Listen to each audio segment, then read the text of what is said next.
right now, Priest. They will be facing the lineup from Vienna that we talked about, and I think it's probably Madrid favored. And both teams are going here with Quest Shaman. Oh, we have the Quest Shaman Mirror to start things off. I think this is really interesting because if I were Madrid, so Madrid has this Priest, which I think would have been the next talking point we would have talked about if we didn't jump right into this game. I think this Priest could really be problematic for Vienna. And it looks like, and it was very interesting to see that Madrid didn't choose to just queue that Priest because we are playing Last Hero Standing. So Last Hero Standing, that Priest could have just won all of the matches and been as simple as that, right? Well, in theory it is, but although Priest is very strong against Druid and pretty strong against Shaman, I think they were pretty scared of the Mech Hunter, which should be able to beat quite consistently Priest, and is around 50-50 against Shaman and Rogue. But we did see both teams just queue the safe deck, the deck that can pretty much go toe-to-toe with every deck from both lineups, and that's the Quest Shaman. So we ended up seeing this Quest Shaman Mirror, which is, I would say, not really favored towards anybody here. Both teams have chosen to bring 2 copies of Mind Control Techs. With slight differences, we have Vienna choosing to run Defender of Argus, something you don't see every day, 1 copy of Former Champs and 2 Giggling Inventors. On the other side, from Madrid, we have 2 copies of Former Champs, 1 copy of Giggling Inventor, so that's a slight change, and an Earthshock instead of that Defender of Argus. Very minor changes. I don't think we'll see any of those cards like bringing the win here. It's just about who completes the quest first. There is a Swamp Queen Hagatha in Madrid's deck list, though. If I'm seeing that correctly, that could be a game changer if the games go long. I do agree. I think it's whoever curves out and completes that quest first is probably more likely to take home the win in a matchup like this. But very interested to see if that Swamp Queen Hagatha can make some plays here. But if we look at our board state, we see Madrid off to a little bit of an early start. 1 of 6 on quest completion here, and Vienna also trying to get that quest rolling, moving into turn 3 here. Yeah, definitely. Swamp Queen Hagatha is going to be a very powerful tool as long as they can get there. I don't like that card personally, just because it kind of prevents you from completing the quest early if it's stuck in your hand. Although Madrid has the board right now, so that's going for them. Vienna is probably thinking about what and how they should play their cards right now. If they go for the Lackey first, that means they're not going to wait and see what they draw with Novice Engineer, which may suggest we're going to see a Totem. No. That's an interesting order then. Yeah, that is an interesting order. You would think you would want to draw with that Novice Engineer first, allowing yourself to maybe draw something. But maybe they just looked at their deck. Looking at their deck list, doesn't seem like there would have been too many 1-drops that changed their play. It could have been Sludge Slurper. Could have picked up a Sludge Slurper if that Novice Engineer come down first. But yeah, I think they probably always play the Lackey. I think you're always playing the Lackey as well. So maybe it wasn't a misplay, but still, it feels better to draw first, just in case you forgot about something. Well, it theoretically plays around Doomsayer as well, right? So if you're Doomsaying, then you can save your Novice Engineer. You don't have to play it. I think you actually play Novice Engineer regardless if you get a Doomsayer or not, just to get your quest completed faster. Also, it's not that bad for you to have a Doomsayer on a board like this. Okay, so Vienna is probably gonna do the power play here. They just top decked Mutate. This got really spicy. They can hero power, making this Mogu Flesh Shaper cost 0, value trades into the 3/3, and then mutates into an 8-drop. Yeah, that's quite don't low roll Heroic and you should be fine. Let's see what it is. It's a low roll, but it's not bad. It's good enough. Well, it's more attack than Tyrion, and it can't be killed right now. So I say it's great. 8 attack minion. You know, most times when you get Undertaker, it's kind of feels like a low roll, but on turn 4 you take it, right? Yeah, I mean, I would prefer seeing Undertaker than, let's say, Walking Fountain in this situation, just because it does more damage. Mm-hmm. Also, it's slightly better against the MC tech, right? Because you just develop 4 minions on the board, Mm-hmm. which is arguably a misplay, right? Because they chose to totem, they didn't have to.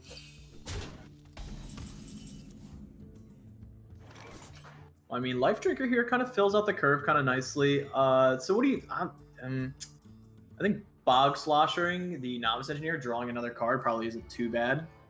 I think you probably have to do this just because your hand is so low on resources, or at least on powerful resources. Nothing here goes well with the quest once it's completed. For at least, what, 4 turns? Yeah, they have to replay that, and it's more tempo as well. Also completes the quest here too. So Vienna looks to be out to a hot start here. Yep, the problem for Vienna, though, is that they don't have anything really powerful to do next turn, and the next couple of turns, unless they draw some sort of lucky generation. Yeah, it looks. And Madrid has better things to play, right? They have 2 lackeys, they have former champs. But that 8-5 is just going face, right? So if that can just finish the game next turn if they don't clear. Yeah, and it looks like they have some decent ways to clear, but I mean, there's still going to be a lot of damage coming in. Still going to be a lot of damage coming in here on the backswing just from these Life Drinkers in hand. The double battle cry Life Drinker starts to really add up.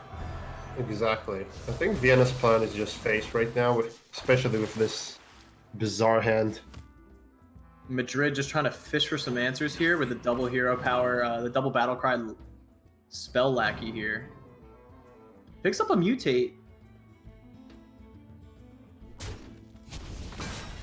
Gonna have to be something really good at 2 mana. Doesn't seem like too great, but the lightning bolt here clears up the board a bit nicely. So now Madrid sort of kind of swings the board a little bit. Vienna not threatening that lethal the same way that they were. I wonder what's the plan now for Vienna, though. Do they still go for the face plan, or don't they? I mean, I might just go for face. Like, I have Giggling Inventors to make an annoying board to protect my minions so they can go face in future turns. Yeah, they realize they don't have the hand here to not go compete face. with value. Yeah, exactly. Yeah. I don't think there really is too many options other than going face. It feels like that's kind of the only thing that they can do, but with that early start, they're going to be able to, it looks like, unless there's a big old taunt boy in the way. Yeah, it looks like they're just losing here. They don't have a way to clear this 3-3, and that represents lethal for Vienna. Could mutate again. They could try and do that, yes, but what are you really going for here? You need either a taunt or a healer. And I guess 6-drop heal could work. The 5-5 is a 5-drop, I'm pretty sure. Yeah, so you would just mutate the 5-5, trying to find a 6-mana taunt or heal. That's probably the best bet. Yeah, I don't think you can get 7 drops. Is there 7-drop taunts that would be good? I think the 6-drop slot is just better. If they get Cartoon Defender, for example, that could be massive. Mm-hmm. I think you have to mutate the 5-drop just for a chance to win this game here. That's what they choose to do. Toki's not going to do it. Vienna just going to close this game out. Hero power, Life Drinker. That's a lot of damage. Yep, the power of face. Yes, the power of double battle cries as well. Yep, that Undertaker was way better at this game, for example, than Walking Fountain or like Tyrion. you were saying. Yeah, that Undertaker ended up being a high roll. I at first when I saw it was like, oh, gets killed kind of easily, but Vienna really didn't have a way to deal with it. So yeah, I mean, an 8-5 on turn 4 is probably better than anything with less than 8 attack, right? Because it just allowed them to go face for so much damage so early that Madrid couldn't really do anything about it. And that base damage adds up. You only have 30, so it goes away pretty quickly. And here, Madrid choosing to switch to this Priest, which, I think is a good call. I think it's a problem deck for Vienna here. Vienna doesn't run that Earth Shock in this Shaman, so could run into some issues if Madrid is able to get rolling early on this Priest. Yes, they are not the Shaman running the Earth Shock. Madrid are the ones doing that. And in that matchup, the Shaman kind of has to get the board early, has to evolve into something big, has to get something that's above 1 HP so it can get pyro cleared, and then it just starts trading with the Priest until it secures the board for lethals. It's a tricky matchup for Shaman for sure, especially with the hand we're seeing here from Madrid. They do have the pyro. And the early drop, of course.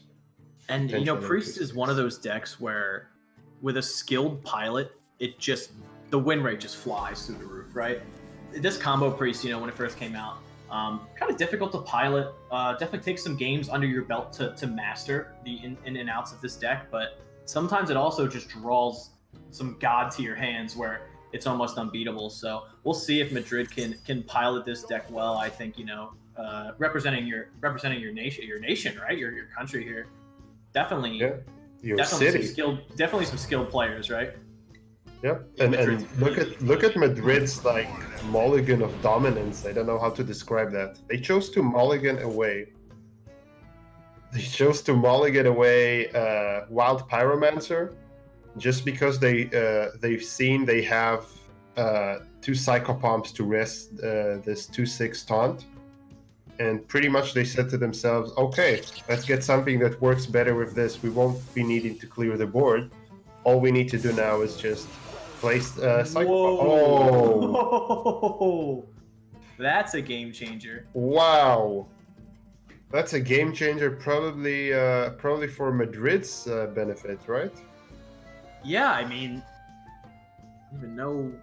You get to play this Beaming Sidekick and fully heal this taunt. Next turn, you get to Psycho Champ. I might not even do that. Like, I could do that, like, if I were Madrid, but maybe I wanted to die just so I can play that Psychopomp on 3 to res the 2/6 and then buff it. Because then it has Reborn, it's way more awkward for Vienna to deal with. Yeah, they're not fully healing this. This is okay. I think it's better. Yeah, they're gambling that this 1/2 is not going to be able to get picked off here. And it can't? It can't. They've won the lackey gamble. And now it's just probably Totem and Faceless Lackey, I would assume. And nothing else does really anything. And this 5/4 really doesn't trade nicely with the 2/7. They do want it to die though, I suppose, so they will trade with the 2/7 at least. Well, if they don't trade, then Madrid cannot resurrect it next turn with the Psycho Champ, right? Well, that is true. Actually, yeah, that's probably a better play, not to trade. So maybe it's better to not trade it in. But also, it's a 2/7 against. It's a 2/7 against combo Priest, so you're also afraid of it, right? So you want to put it to 2 health, but you also don't want to do. Don't want to. Yeah, exactly. So it's kind of it's a weird middle ground right now. That's a pretty good 2-drop. Yeah, now they will probably go for that taunt totem just to make it a little bit more awkward for Madrid. Yeah, if they get it, that's nice. They did not get it, and they are more afraid of the combo wombo rather than letting them Psychopomp the taunt. I can't blame them, to be honest with you. But, okay, wait. Oh, it has Reborn, so it doesn't matter. So this trade can happen. And yeah, I'm really liking the trade here, killing the 5/2 and the Reborn, but of course just trade into the Reborn version after you play your Psychopomp. Mm-hmm. And then I would probably silence the Lackey Totem, just so it's a 0/2 do nothing. In the light's name. Light Warden costing 0 mana comes down kind of nicely here as well. Yeah, now you Psychopomp, exactly, because you don't want to res your 1/2. Mm-hmm. And now you trade the 1/2 into the 5/1 and silence the totem, exactly. Very well executed here for Madrid. They took their time, they realized the best play, and now Vienna's going to have a really rough time dealing with this. They don't have battle Battlecry doubled up yet, so they can't kill this 2/6 with Wasp. They can't kill it at all, actually. I don't think they can do any combo of cards here that kills it. Doesn't look like they're able to. Weaponized Wasp combined with a Goblin Lackey is about as close as they can get, putting it down to 1, but that's not really something they're probably interested in. I think this Weaponized Wasp is probably going to snipe off this 1/2 that we're looking at here in the form of a Light Warden, so... No, they could kill it. They could kill the 2/6 if they do that combo. I don't think they want to be doing that. They don't want to give them a target to heal. I think what they'll do is just play double Sandstorm Elemental just to kill the. Oh, that's interesting. This is a lot of heal targets. That's really. I don't think that's the best play here. I would just play double Sandstorm Elemental to get rid of this Light Warden. Now it's gonna get healed. Its taunt friend here is gonna get healed, and this bad girl is gonna hit for a lot next turn. Yeah, no, she's gonna do quite a bit of damage here. Beaming Sidekick can come down too, buff up the health on the taunts. It's gonna be quite the wall for Vienna to get through here, and time to bring up again. No Earth Shock in the deck. Yeah, no Earthshock in the deck to deal with this, and if they indeed Beaming Sidekick that Light Warden, then there's no comfortable way to get rid of it. Actually, there's no way to deal with it at all. I really like Beaming Sidekick to come down here. Yeah, but they are thinking about Mind Control Tech here. If it takes the 2/6 Reborn Taunt, that's so bad for them. When you put it that way, I do like holding off on it. Yep, I think it's probably correct. It's just such a shame to lose now the Light Warden, but I guess it's about 50-50, right? They could have a Wasp, or they could have the MC Tech. And I would say it's actually better to play into MC Tech, because MC Tech does not choose what it steals. The Wasp choose what it damages. But I think if this Warden dies, you can still win the game. Whereas if your Mind Control Tech steals your Reborn Taunt, it's super game breaking. They're leaving it up though. This Warden is gonna live here. Oh wow, okay. I guess it's a Psycho Pump though. Yep. There's triple chance to res the Tolvir. And it still doesn't res it. It reses pretty much a worse target. Okay, I guess that's just Beaming Sidekick here on the Warden, trade the 2/3 into the 4/1. So you're immune to MC Tech, and just go face with a 7/4 that still can't be dealt with as far as we're concerned, and Madrid. But Madrid's hand kind of wanting more after this play, right? Really looking for some refill here. Wasn't able to find any Northshire Clerics early, so could be an issue for them if they are not able to refill this hand. Because if this board gets dealt with, Madrid kind of has nothing to fall back on. Yeah, and I would mention now Madrid chose to bring a priest that does not contain Bwonsamdi, which is an extremely popular inclusion in priest. Bwonsamdi priest was taken by Hunter Race to #1 legend, and then to Grandmasters, and then everybody started copying it, and it's been proclaimed a very good tech in this deck. This Mind Control Tech, Madrid plays into it this time. Could be detrimental here. Vienna gonna swing the board, looks like. This one's a real painless You wouldn't hero power first, though. It doesn't matter. You would just no, you never hero power. Okay. Choosing not to Mind Control Tech. This does the same thing. That's better. That's better than. Fine. That's way better. I didn't realize they were going to complete their quest, but that play is way better than MC Tech. As we said, MC Tech does not choose what it steals. So if you can choose to make a play that 100% changes the tempo on the board to your advantage, you always do it. Yeah, and now that's the bit where no Bwonsamdi can really hurt. Because Yeah. we're looking at Madrid's lineup, and they did choose to include 2 beaming sidekicks. The original Priest did not have beaming sidekicks for the simple reason that you didn't need this pretty much garbage in the late game in your deck. But then Samdi stepped in and it changed the entire picture. Now beaming sidekicks can easily be drawn if you have Samdi, and they're really good when you combo them with High Priest Amit, the Priest Legendary that changes minions HP. So that no Samdi list is very peculiar, especially when you have 2 beaming sidekicks. Yeah, it looks like it's going to punish Madrid here. Would have been a better bring in this specific situation because now, like we said, Vienna's controlling the board and Madrid had nothing to fall back on. Going to start taking a lot of damage here. This Hero Power Life Drinker. That's 6 more damage. Now they're at 14. Yep, that's I think that's 12 damage represented, so they're not dead. But They're just going to concede anyway. And Vienna off to a hot start. 2-0 in the series with the Quest Shaman. Yep, I mean that Priest though was so close. Yeah, the Priest was close. You can't knock the effort on the Priest there. Definitely almost got there. Yep, the double Sandstorm Elementals, the way they saved onto the second one really proved useful, especially when they completed the quest, which I did not take into account. I thought they were far behind on the quest. Apparently they weren't.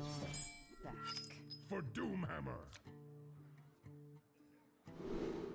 And now Madrid resting on this rogue, hoping, please get me there. This rogue has a lot of work to do. Yeah, this matchup is quite often Shaman favored, I'd say. Although the rogue, maybe it's closer to 50-50 if the rogue is more aggressive. I've played a lot of rogue versus Shaman, but I still can't determine whether it's favored or not. Some games just feel completely lopsided towards the rogue and the other ones towards the Shaman. I think it just depends on who has the better curve in the early game. I mean, those Pharaoh Cats definitely help the curve out a little bit. Not when they give you a 7-drop, but... Yeah, and you don't have a really good hand from Vienna here, although they just drew into the Questing Adventurer, which changes the picture. God, Questing Adventurer is so good in Battlecry Shaman. Yeah, the problem is you complete your quest so quickly that almost half the time, if not more, they end up not doing much. Yeah, That you is just true. jam it It's here. really good on turn 2, though. It's amazing on turn 2, yeah, and it's a River Crocalist that draws a card, and draws a card worth so much that Novice Engineer is a 2-drop for 1/1, right? Just because of that battle cry. And Madrid with one of those tricky kind of rogue hands here where you want to get that dagger established and be able to activate our 3-drop here next turn. Because these combo cards, these cards like South Sea Deckhand are so vital to rogue when there's no backstabbing. They have a couple choices here. Do we play a 3-drop 3/3 and trade? Do we play it and go face? How much are they afraid of MC Tech with these shitty minions? I guess plenty if they do this trade. Yeah, I kind of like pushing face damage here. Madrid kind of taking the safer route here.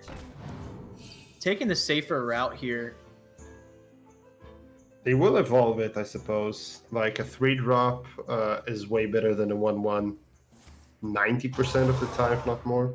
Wow, that's pretty great. Yeah, I mean, add some value to the hand. This South Sea Deckhand, though, is going to be able to pick it off if they... But here's the turn where Madrid chose not to dagger, so this South Sea Deckhand cannot rush. Well, charge, I suppose, but it would always, playing rush just your weapon balance here is charge okay. anyway. Playing your weapon here is okay, but I still don't think you charge into it. Yeah, you just play the 2-drop and you trade the weapon and the 1/2. That's better. It plays better with the mana curve, and next turn you can get a charger that activates your Kobold. Wait, what is this guy's name? That's Your the lackey Kobold generator.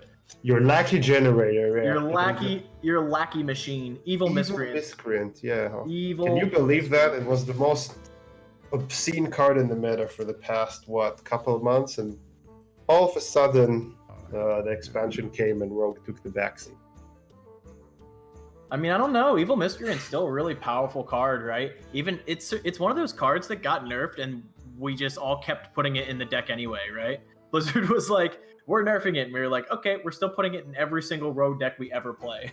Yeah, I mean, I don't think they wanted to make it a bad card or a worse card by any stretch. I mean, it's just 1 HP on a minion that could trade with some 1/1 tokens. Like it was completely broken, and it stayed completely broken. That 1 HP nerf didn't ruin the card for sure, and that's the way I like my nerfs. To be honest, like breaking the card feels bad. I like just tweaking it so it's not as broken but still playable. Some cards are meant to be broken, though. I think Yeah, some cards Doctor Boo need maybe to- should have been been harshly treated. released and just relinquished off the face of the planet. We should have never seen it again. They moved it up to 9 mana, and I said, I think I'm still gonna put this in my warrior deck, guys. I don't know about you, but I think it's gonna stay. And Evil Miscreant, another one of those cards generating those lackeys. Luna's Pocket Galaxy though. That Yeah, was back at 7. look at that Titanic lackey. It's got its. I guess you could say it has its head in the clouds, right? Oh, got him. Sorry. He's a dreamer. He's a dreamer for sure. Okay, so But now the trade pretty easy here. South Sea Deckhand weapon into a 3/3. I think that's probably the trade you make. If you traded last turn, you're definitely trading this turn, right? I think you're definitely trading for sure, and then you evolve your. So you probably just do the evolve first to see what you get, and then when I say lackey, I mean the Evil Miscreant, which is just a lot of lackeys in a bag.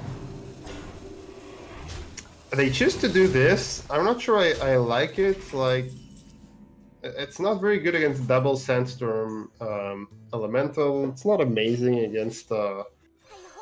against MC Tech. I just trade 2 of my minions here, or one of them with weapon. See, then your 3/2 also can get pinged off by the 2 damage lackey, which could come out right here, and it doesn't, but it does. It is going to get dealt with by this Goblin lackey. So that 3/2 not really as protected as it could have been, especially.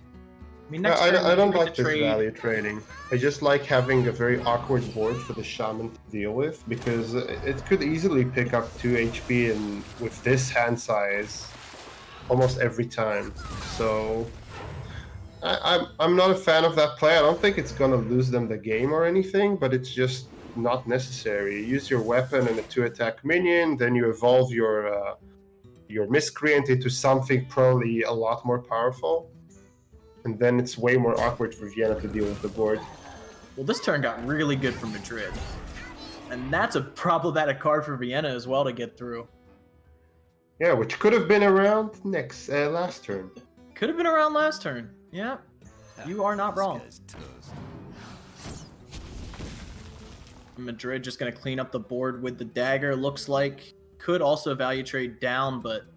That's a very weird choice of damage from the SI here. Like you could just trade into the 2/1, the 2/1 into the 0/2, and just save 1 damage on something. Yeah, Like, yeah. And right now you enrage your. I don't remember this guy's name. The troll zombie, I'm gonna Berserker. call him. The zombie troll? That sounds better. I mean, right now he's enraged, but it just gets picked up more easily by 1 Sandstorm Elemental now with the double Battle Cry. Mm-hmm. So I don't like playing into this. I like making the board awkward. Yeah, that card's name Temple is Temple Berserker. Berserker. Well, I was really close. I did say Berserker. I just didn't. I forgot where he was from. I Well, forgot. I'm looking I at forgot the where he lived. art. I'm an artist. Looks I'm like seeing the zombie troll. looks like Vienna was really hoping for that mind control tech here.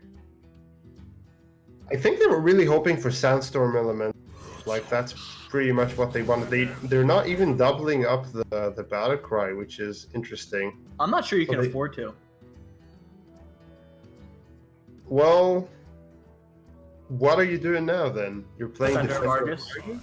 Yep. Maybe you're just you're not bounce happy about monster it. and replay the lackey. I think that might be better. That's fine. I think both plays lose you the game, so I'm not happy about either of them. Well, it's not the plays that lose you the game, but yeah. Okay, yeah, they went for this. They're really feeling behind here because they really are behind, but yeah, that doesn't win them the game ever. I mean, we're gonna have to see a Sandstorm Elemental drawn here, or a very lucky MC tag. Yeah, because now this Eviscerate can come down, a 1/1 can trade into this 2/5. This half a Totemic Lackey that we're looking at right now seems to still gonna get full value even though it's only half a Lackey. I wouldn't say it's half a lackey, man. It's look at the animation. The sky is moving.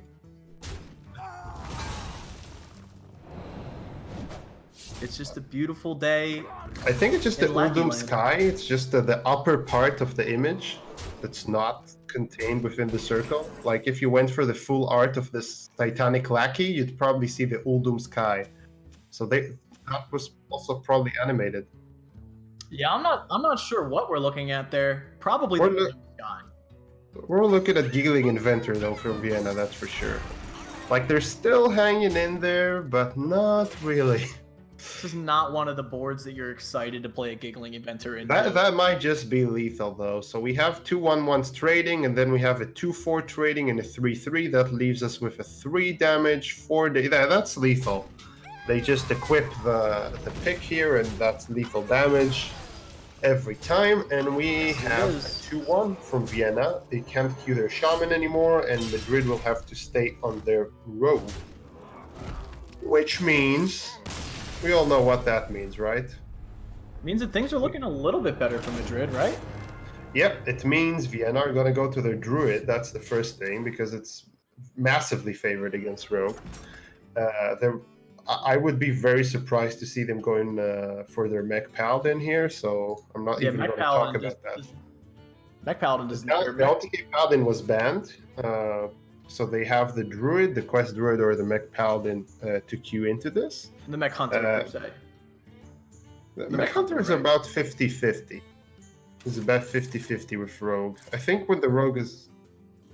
Yeah, I think this Mech Hunter... Am I saying Mech Paladin? You are saying Mech Paladin. Wow, but I also mean say Mech Hunter. Paladin. Damn.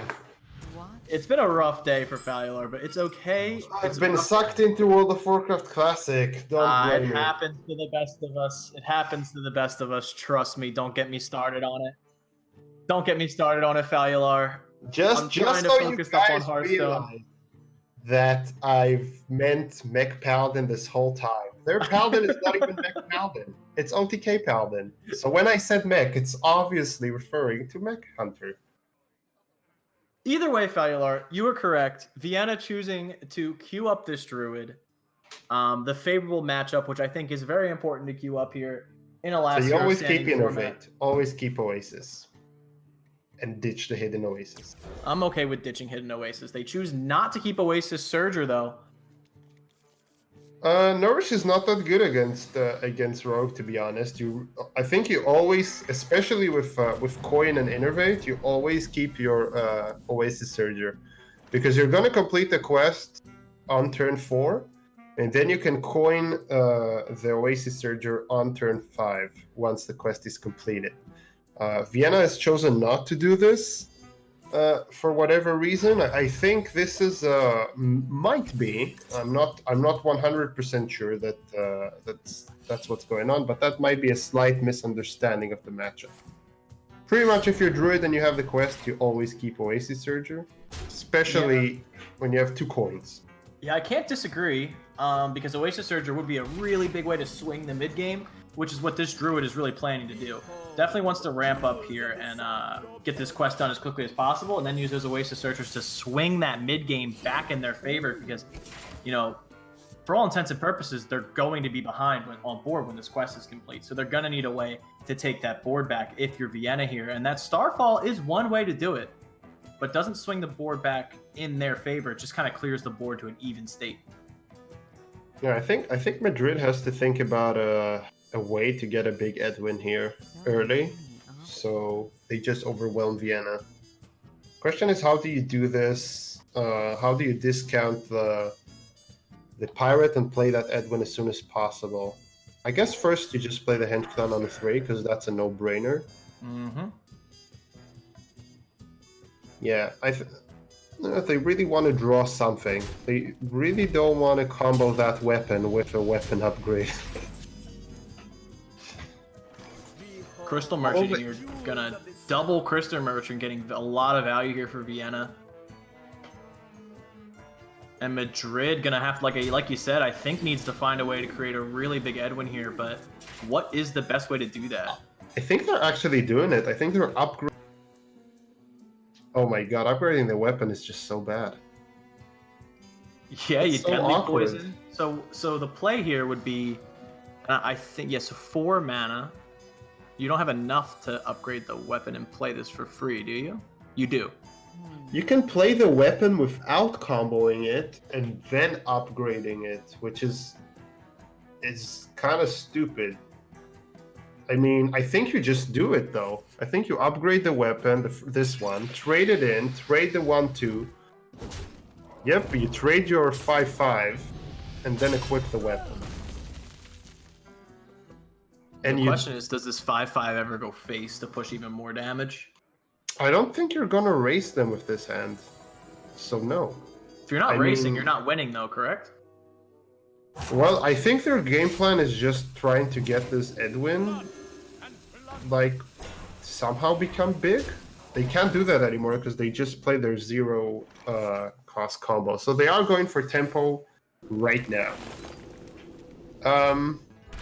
That's okay, I suppose.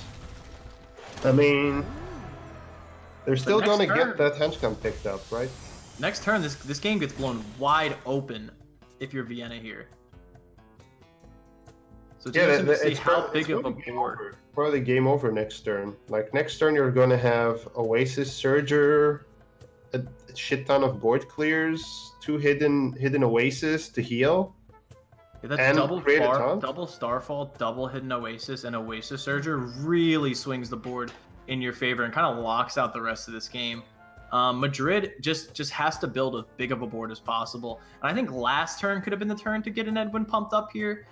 If you had just Deadly Poisoned and played the 3/3 taunt for 0 and then played an Edwin. It's not the biggest Edwin, but it does threaten the board more than just a 5/5. Yeah, they can't do that Edwin. They're just playing the best card in their deck.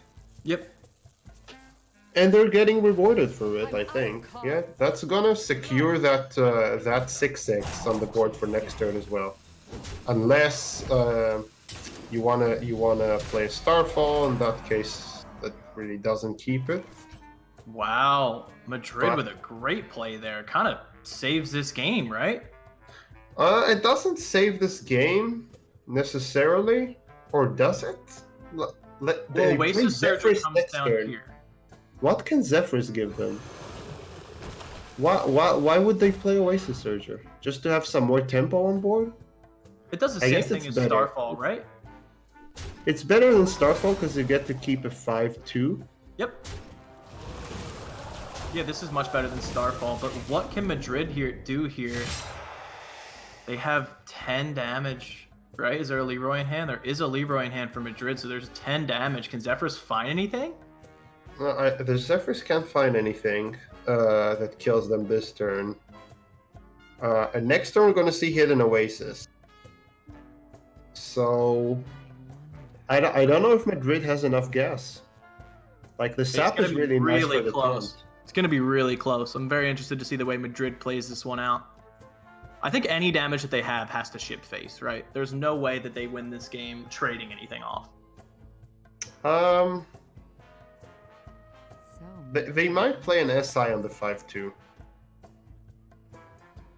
They might. I think they play Zephyrus into SI, if that makes any sense. Because they want to create a board that needs to be cleared, so they don't. Those So are they weird don't just heal choices. themselves. Those are some weird choices. Mountain Giant. How cheap is Mountain Giant? Playable this turn, right? And they played it first. That's weird. Yeah, they just do SI. I'd also just get another SI probably. Ooh, this defender picked up. That's It's amazing. gigantic. That's an amazing pickup. That's a huge pickup. Blocks Madrid out from the rest of this. Could be running out of gas here. Not yet, not yet. If they didn't draw this, then Vienna would be in dire straits. Yeah, They no, would- that was a huge draw for Vienna. Another taunt in the way. So what happens now if you're Madrid? You're probably backstabbing one of these. You're probably backstabbing the 3-5. You're almost always sapping this 6-6 taunt, correct? correct, because the 3-5 can go down for 0 almost every time. So you may as well just sap the thing that costs more. But that's a very tricky turn. So I think you just start with the sap because that's obvious. That one's always happening. And then you go with the backstab, trading the Zephyrus, and probably daggering Edwin. Is that's a 6-6 Edwin? Do you ever set up for a really big Edwin next turn? So like, do you ever play Miscreant? It's probably too slow. But this feels a little too slow as well, right? They're going for one big minion, which is better against Hidden Oasis for sure. Because now Vienna will have to play Starfall if they want to get rid of it, or Bees plus Wrath, which locks them out of doing anything good on the board. I think what we'll see, they could Nourish. Nourish brings them into 10 mana, which is 3 more mana crystals, 4 more mana crystals. Yeah, they could play Nourish and Bees and Wrath the same turn. So I think that's what they're gonna do. Probably gonna innervate first though. I'd imagine that they would be innovating first as well. Does Vienna see this line though? Or do they think that maybe if they just play another Hidden Oasis, gain that health, put that taunt in the way, that maybe Madrid doesn't That have a clean actually way is to deal not with it? bad at all, right? They can play another Hidden Oasis and be just fine as far as we're concerned, right? But they don't know this. Gonna draw first here, see what they draw. Which they can get away with because they can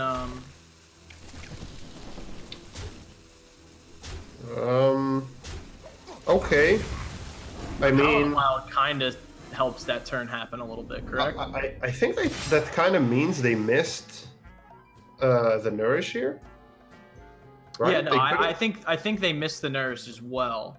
So Nourish brings them to... Nourish spends 6 mana, they have 1 mana, it brings them 2 more crystals, they have 3, they have 4. No, they can't clear with Nourish, so they didn't miss a Nourish.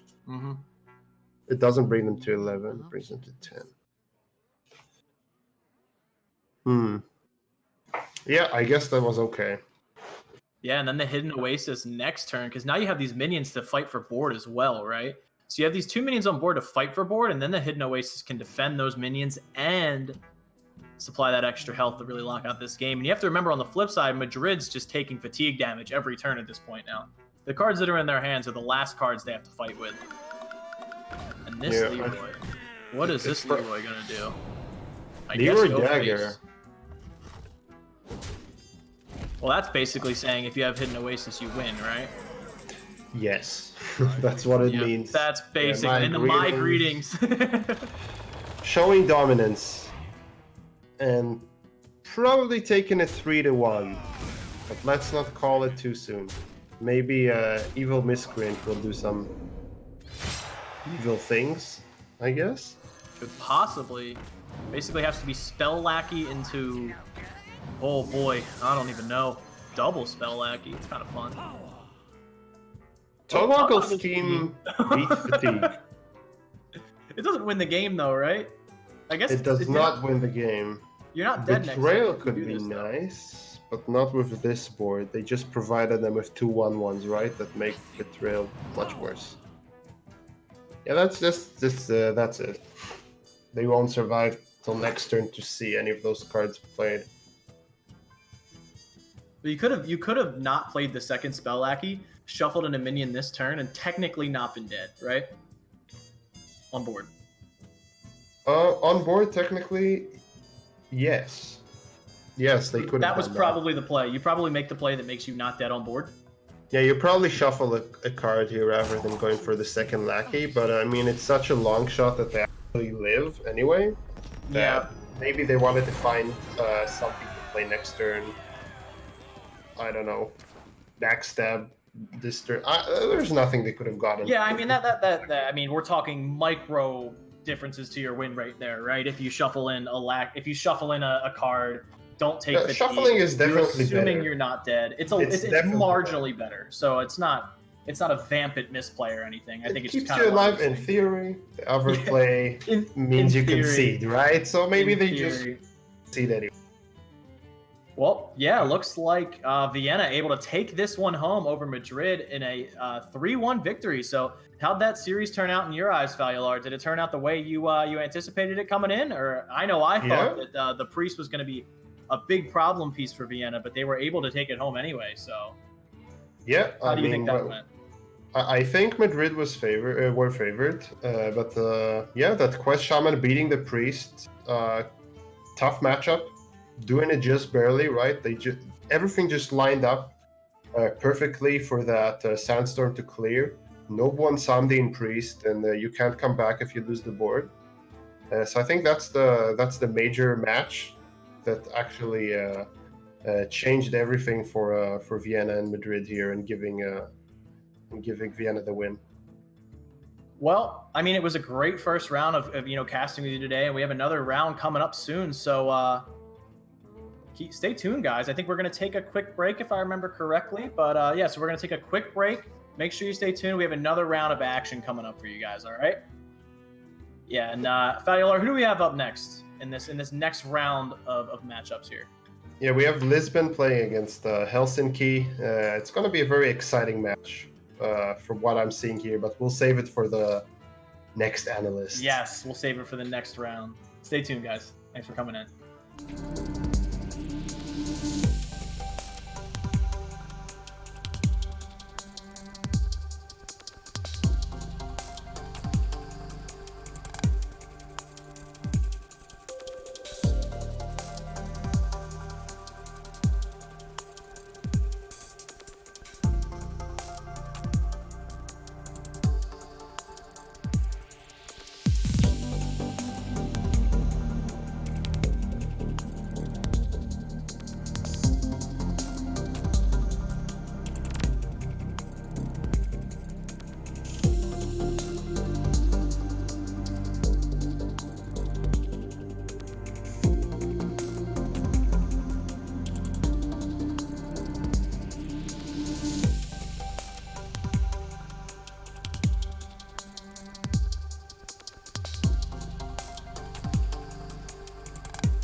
Hi guys, welcome back to House Rivalry Nations Division Week 2, Match 2. We're really excited to get this started. So we have a matchup for you today: the Lisbon Lycanthropes versus the Helsinki. What was the Helsinki's name again? Helsinki, and the boys over in Finland. They are matching up here today. Game 2, Match 2. We're really excited to hop into it. Paradox, you've had a chance to take a look at the deck list. What are you thinking over here? I'm a bit surprised at what the Finns have brought. The Finns historically have been some of the more unique deck builders I've seen over the course of Hearthstone. I remember a Finnish player, Zump, did very well in 2 DreamHacks, during Summer and Winter back in 2017. He brought some very unique decks. He brought Control Warlock back before Voidlord and Skull of the Minari came out, and he won DreamHack Winter with it. I was going to say, I have a lot of respect for the Finnish players. They brought Murloc Paladin, Aggro Warrior, and Highlander Hunter. And I've seen the VS Meta report today, and the guys over there have been hyping up Highlander Hunter a bit, so it'll be interesting to see how that performs. You know, it was really strong before a lot of those nerfs came through, so it's interesting to see how it holds up now, you know? Seems like it's a pretty strong deck, and, you know, coupled with some aggro decks could be really strong for the boys over at in Helsinki, so excited to see how they match up. Lisbon here bringing a more control-oriented lineup. Definitely some combo decks as well with the OTK Paladin and that Quest Druid with Malagos, a Malagos package for our boys in Portugal. So who do you think's going to take this one? What are you thinking? Do you think the aggro is going to take her? Or do you think those combo decks are going to prevail? Well, the Portuguese have had their warrior banned away, so we've got Zulok, which isn't the greatest against traditional aggression. We've got OTK Paladin, which can struggle sometimes. One Shrink Ray in the Paladin decks, so I think it's really going to come down to if the Druid can hold the line. Yeah, I mean, with the Wild Pyromancers and the Paladin does have some game against that aggro. Can get there, but not as easy as it would have been with, you know, 2 Shrink Rays, or like I said, I think that Druid is going to have to hold the line, like you said, especially with that Warrior band away. Now, Helsinki with their Priest band away, so that's one aggro deck that Lisbon doesn't have to worry about, but could still deal with some trouble from that Murloc Paladin and that aggro Warrior. Now, Murloc Paladin is one of those decks that either gets going in a hurry or just fizzles out really quick. If those tip the scales end up in that opening hand, it can get really detrimental for the Murloc Paladin. Yeah. It's sort of why I personally don't rate the deck very highly, is because it's so reliant on the whole Prismatic Lens tip the scale on 10-5. It's pretty awkward, but we're going to go into game 1, and it will be the OTK Pala versus the Highlander Hunter. Who would you put as the favorite? I'm curious. You know, for a second, I thought that the cards we were seeing was the Murloc Paladin. I was like, oh, double Prismatic Lens, what a hand! And then I realized that it was the OTK Paladin. The favorite here, that's a tough one. I have to put it in perspective. I think the OTK Paladin can actually sneak a win out here against this Highlander Hunter. It's tough, but it's not the worst matchup for OTK Paladin, I feel personally. It really depends on the hand of the Highlander Hunter, but how do you feel? I agree with that. It really depends on how much pressure the Hunter can put down, just because they don't have very many ways of healing or gaining armor, which means typically the Paladin just needs to fire off 1 Holy Wrath, along with Zephyrs into Soulfire to win the game. The Paladin is in an incredible position. They got the Crystology on 1, and the Hunter opponent's got like no pressure going until at least like 5. Yeah, they don't seem to have really any pressure going for them. The Paladin here can just start establishing that card draw and getting things funneling through pretty quickly here. And I think that's what they're gonna do. I don't see a world where you don't just like drop a Novice Engineer here, or the Blood Mage Thalnos. One of the two. I think they want to drop the Blood Mage first, just because that's card draw that's not really guaranteed. It has to die to draw the card. And they're not really worried about the 3 damage Consecration in this matchup particularly. For now, while it's available, and then later on in the game they can just throw 2 mana to Novice whenever they like. Probably just gonna do it this turn, honestly. I do agree with you. I think that Novice is probably going to come down here, and I think this Blood Mage Thalnos is going to trade. It's not the best trade in the world, but Any I don't see another benefit way to trading? If there's no benefit to trading, like I always say when I'm coaching, don't do it. Go face. I mean, the only immediate benefit is that you draw a card, right? And I mean, obviously, caster vision a little bit. You have the freezing trap, so a freezing trap can get played, and the snip snap can trade into the 1/1, and then the next thing you know, you have trouble swinging with this Thalnos.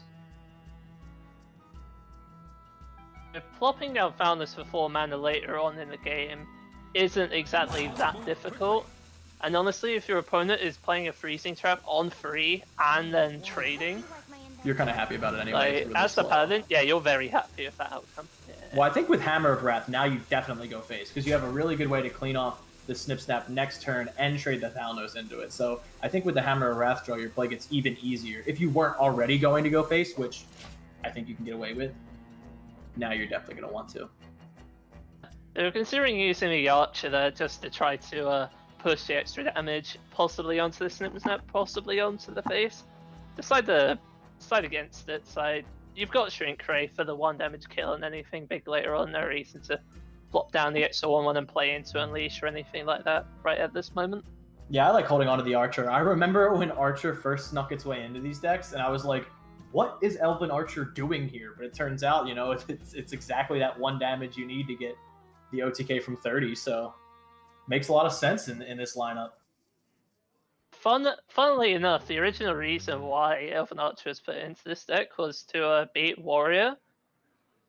You needed to apply so much damage that you would actually play an Elven Archer on 1 and it would push like 3 to 4 damage in that matchup sometimes. And that would be exactly enough to get 2 Holy Wraths for 50 and finish the Warrior off sometimes.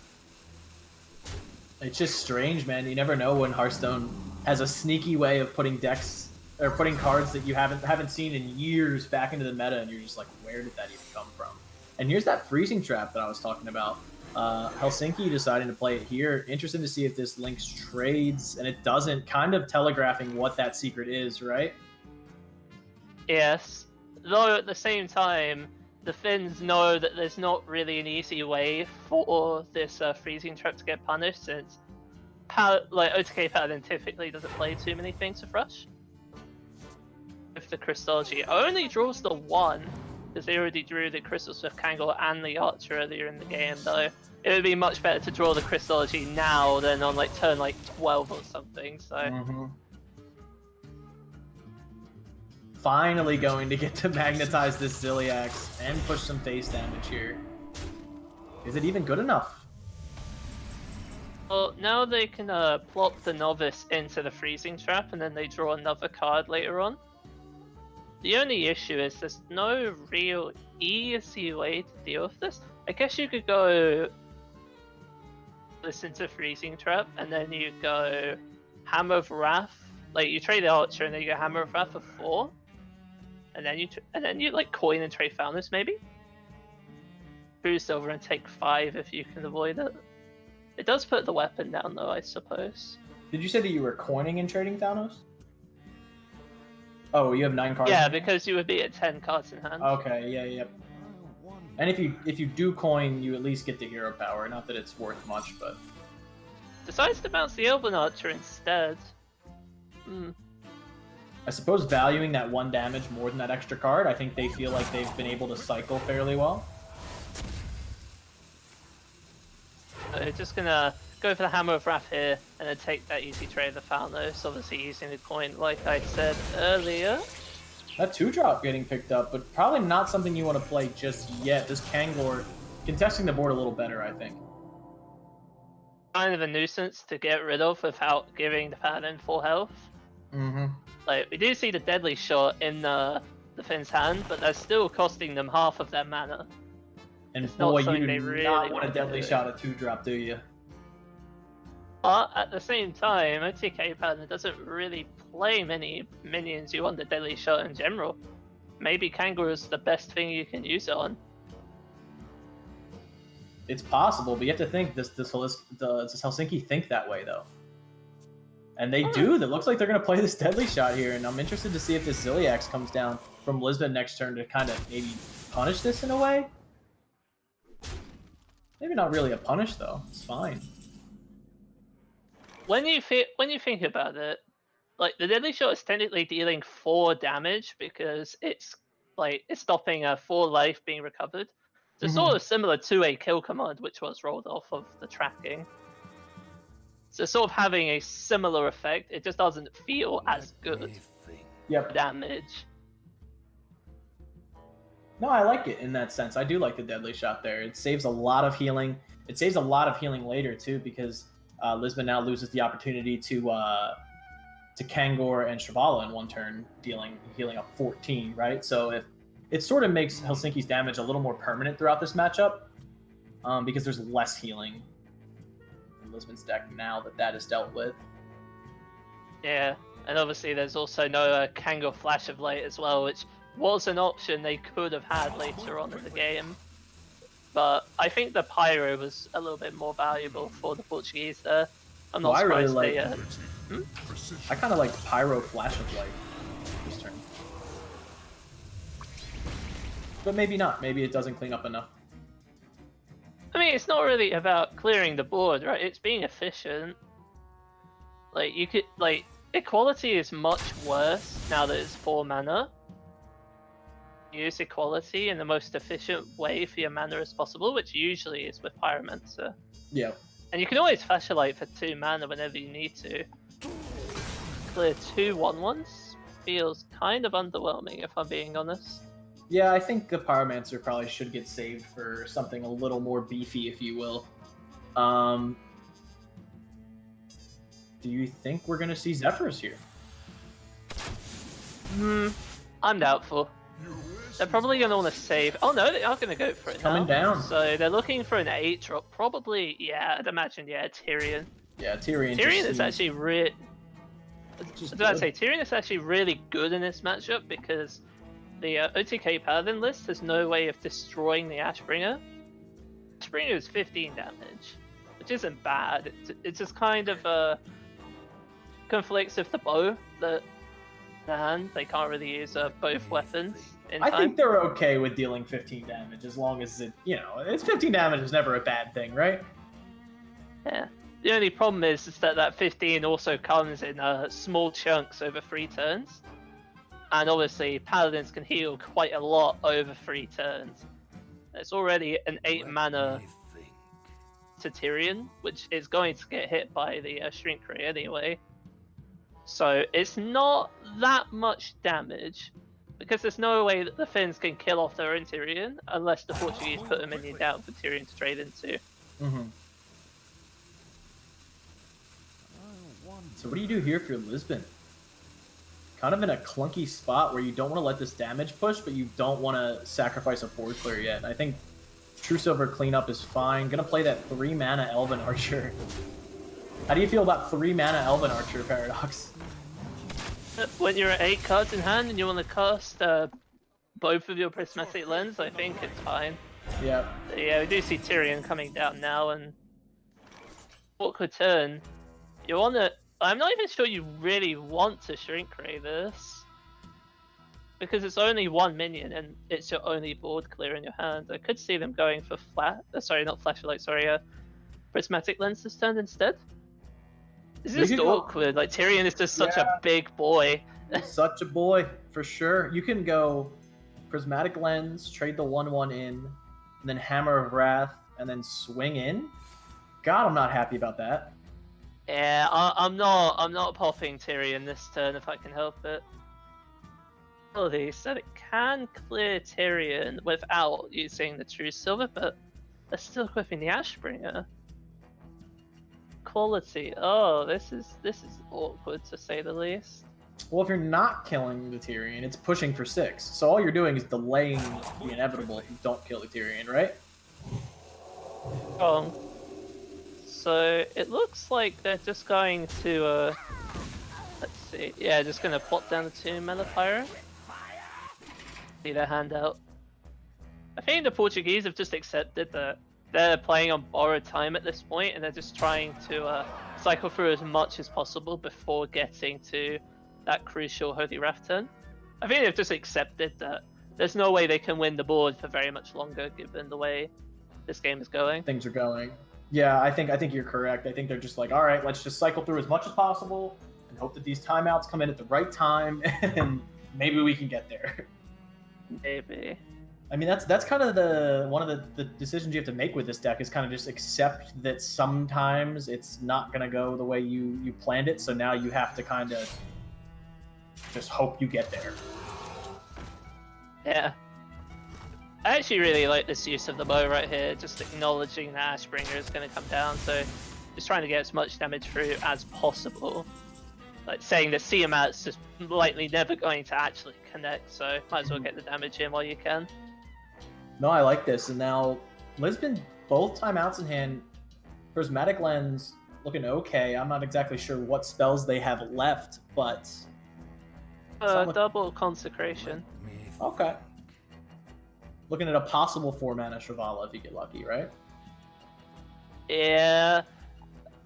As I was saying, this is kind of the punish for leaving Pyro up, is now you can go Equality, Prismatic Lens, and then timeout. Clearing the board and giving you a free turn, and well, there you go. There's your Shrivala. yeah, there's your 25-mana Consecration. At this point, if I'm not mistaken, we should be down to about 5 cards or less in the Paladin deck at this point. Hopefully production will be able to tell me that in a moment. Swinging the True Silver as well, just acknowledging that there is no way that this True Silver is ever connecting into a minion ever again at this point, pretty much. Well, this Hammer of Wrath can go face here, and the Hunter kind of left with no great way to heal, right? So if the Paladin's able to delay just a bit longer, could actually see this game to the finish. Yeah. So I'm just trying to figure out what's left for the Paladin at this point. There is Surface the Grey, Consecration. Really sure. Second True Silver, I think, so that's at least 3 cards.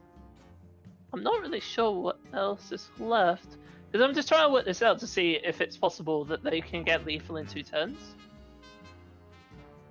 Looks like a second Oh Novice no, they have Engineer. Baleful Banker too. Yeah, they have Baleful Banker too, so they have 4 cards in deck, yeah, at least. Well, is there a second Novice Engineer, or have we seen both?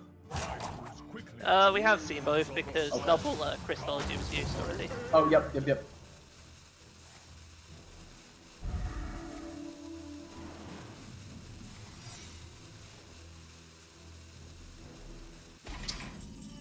So is Lisbon forced to deal with this right now? Probably.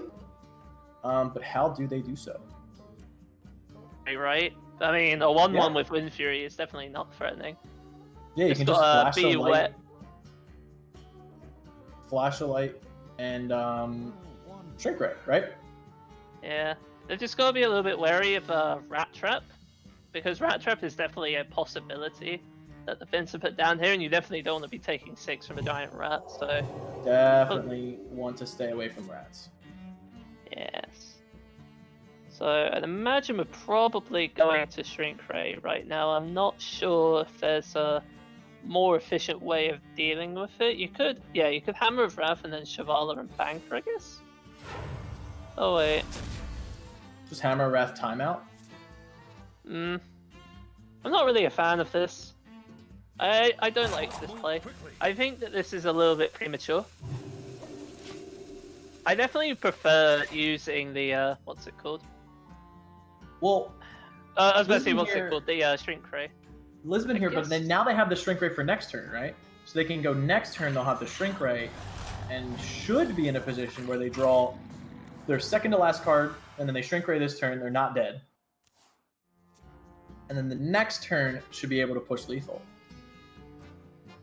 Yes, but why not do it next turn and guarantee that there is no way you can't die? Yeah, Like, I think. I hear what the you're only saying. way, as I say, the only way I see this being a better play, kind of, is if they're fearing that their opponent has a Dynastamer Brand, so that they push 15, and then they use the rapid shot for lethal. I think that's the only way in my mind that this play that they've done is better. I guess it's not terribly unreasonable. I guess it's fine. I don't know necessarily if I would have made that line, but I guess it makes sense if I think about it that way. So you could shrink ray, and then equipped the True Silver, and that's just your turn at this point, I think. Yeah, but that line I mentioned just a moment ago with the Dynatame of Bran, that would still be lethal, because you summon King Crush, which is 8 damage. You have the Ashbringer, which is 5, so it's 13. Hero Power 15. And then you got these. And then Rapid Shot is 16, and they're dead. Yep. So yeah, like if they're playing around that last turn, there's no way they're going to just do that this turn. And they know there's Rat Trap up, so they can only play 2 cards this turn. I mean, I suppose you can just Servala double shuffle at this point. Double.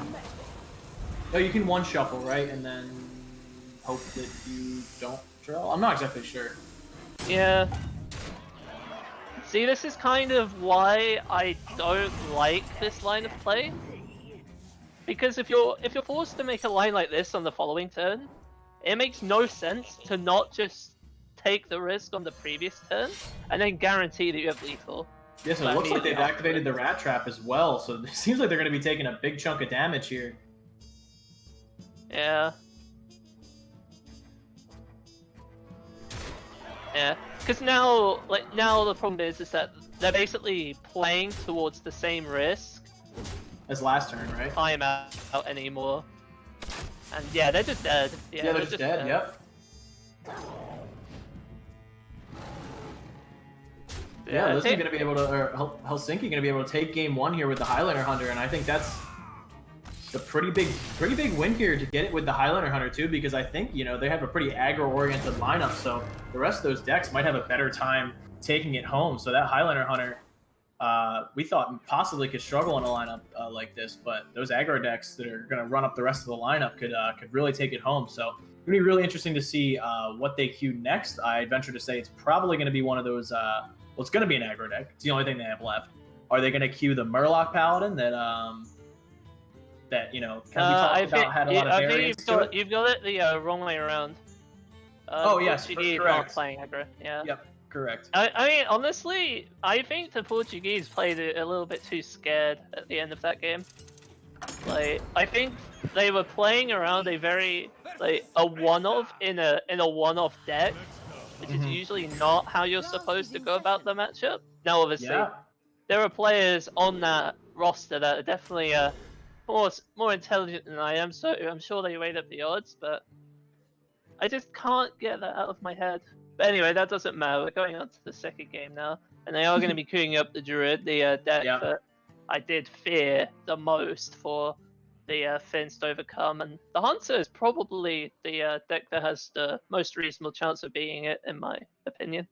Yeah, and it turns out I had the lineups right. I just had Last Hero Standing wrong. I'm not used to casting Last Hero Standing again, so it's been a little bit of a switch. I was thinking, you know, they won with it, so it's over now, but it's... You were thinking of Conquest, yeah. It's been a while. It's been a while since I've casted. I'm glad to see it back, though. Last Hero Standing, in my opinion, is a great format.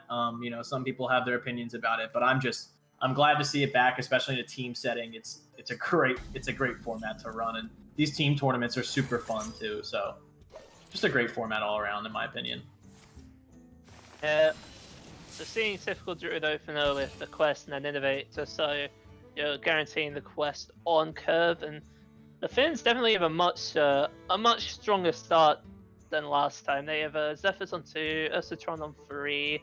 They've got Ziliax. They're going to be fishing for the perfect card on curve. Like, yeah, this could get pretty rough pretty quickly for the Druid. They even have Siamat, which is a card the Druid doesn't really deal with very easily.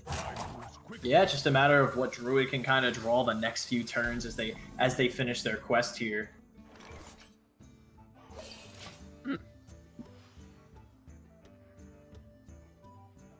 So, yeah, just going to go for Zephyrs on curve. I imagine they're probably going to get Animal Companion here. It's you don't really ever take Brightwing in this matchup. Brightwing is too slow, and you're the Yeah, I aggressor, don't- so Wild yep. Growth isn't an option. Yeah. Yep, you got to go with the smorkiest card you're offered in this matchup. You are definitely the aggressor against a Quest Druid if you're playing that Highlander Hunter deck. Yeah. So at the moment, they're weighing up whether or not they use the Moonfire to clear the Zephyrs. How curious. Taking away a bit of your combo to do that, but at the same time, you're taking at least 6 if you don't do this. So I understand why they do it. It just doesn't feel great as Portugal to sacrifice a Moonfire that early on. No, you're definitely not. You're definitely not happy about that, especially in your Malagos Druid list, right? So this is another thing to think about. That this is a Malagos Druid list. It doesn't win the exact same way as the normal Quest Druid does, where they complete the quest and swing the board back in their favor really, really big. I mean, it still has those Oasis Surgers to do that, but it relies more on the combo at the end. And you know, we saw the Hunter put on a pretty big pressure on the OTK Paladin, so maybe that Hunter is able to do it again against this Druid. Druid picking up Wrath, though, does allow them to clear the board so far.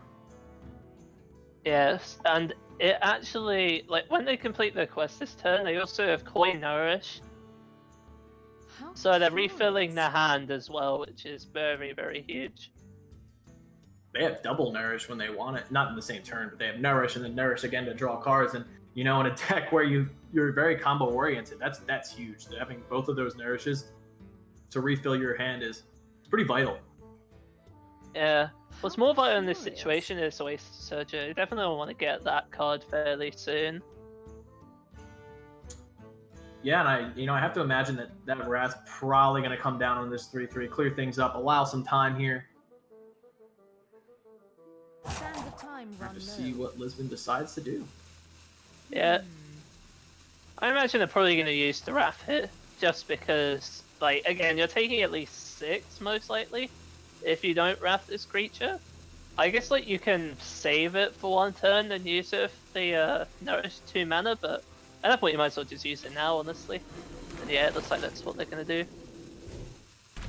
I mean, it's fine. Complete your quest. Doesn't go outside of your natural, I don't want to play all of my mana, so they're definitely still able to get that in. Yeah. So they top deck the Rat Trap. Now, question is, how do they go about this turn? Because they have a few options. I imagine they're probably fearing the Oasis Surgeon more than anything, just because it's right on curve. No, I think they probably are as well. I think you're correct. When in doubt, I'd say apply the most pressure as possible, whether or not that is, playing an Animal Companion and rolling that Huffer, because, always Huffer, right? Obviously. And applying a Secret on top of that. You could go You're on 4 mana, so you could coin it, but... Yeah, no, I'm saying you could coin double snap, so it's a 4/6. And then the turn afterwards, you could just play Zilliax, so you have a 7/8 Divine Shield Taunt. That then summons 4/1/1s when it dies. I don't know if they have the Have mana much for double hard for Zilliax, right? Or for double Snip Snap, right? So that looks like the Well, best they play have the coin. Oh no, sorry, they're only on 4 mana. My bad. I was thinking they're good. on 5 because Nourish is happening on 6. Yep. My bad. I was thinking the same thing. But Don't yeah, worry about it. Always Huffer. Yeah. Yeah. And choosing not to coin out a secret here. I kind of like it once you got the Huffer. It's like really the Huffer. You just hope the Huffer gets to push in more damage. But we'll see what the Druid draws here. Ooh, that Defender here does mitigate some of that damage. God, that's a good card. They have the kill command though. But Yep. yeah. They also saved the coin on the previous turn for that line I was mentioning earlier with the whole snap into Zilliax thing. I was just one turn too early. Yep. They see yeah. you. Don't worry about it. I kind of like Animal Companion coin kill command here because always second Huffer. Well, not exactly, but Well, not quite. They could just take the trade with the Huffer now though if they like. they could. Definitely valuing that coin, which I think you should do in this matchup. But Coin Siamat is pretty scary for the Druid. especially for a Druid. Yep. Give that thing Divine Shield and Wind Fury. Let it have a day. Yeah, pretty much. You either coin the kill command or you just go for rat trap, and they're just going to go for the rat trap, which I respect.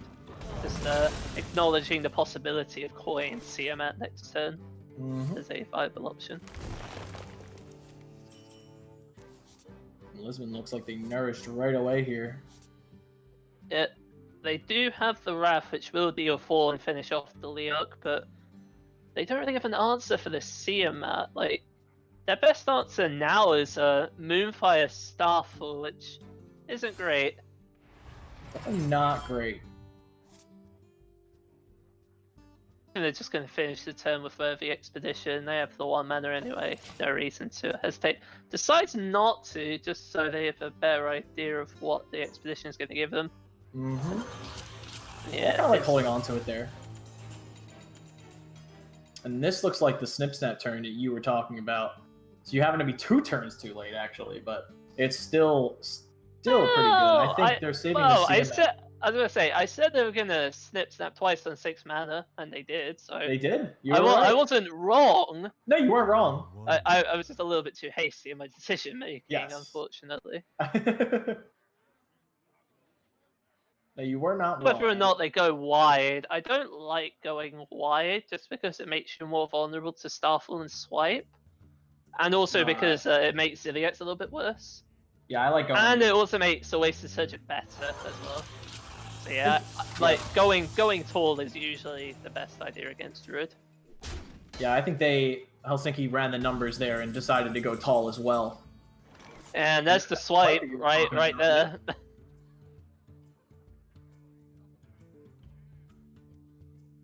Now, this isn't exactly a board you love to see Starfall swipe on, right? Like, you kind of have to, but like, there's not a ton of value coming out of it. Yeah, you don't really want to hidden Oasis either, because you're only healing for 6, and you're bringing the initiative right back to the Finns. It's just an awkward situation all around. This might be where the mystery box, the what's it called, the Worthy Expedition. Worthy Expedition comes out here. Very possible that Worthy Expedition comes out here. Try to give Lisbon some more tools to work with.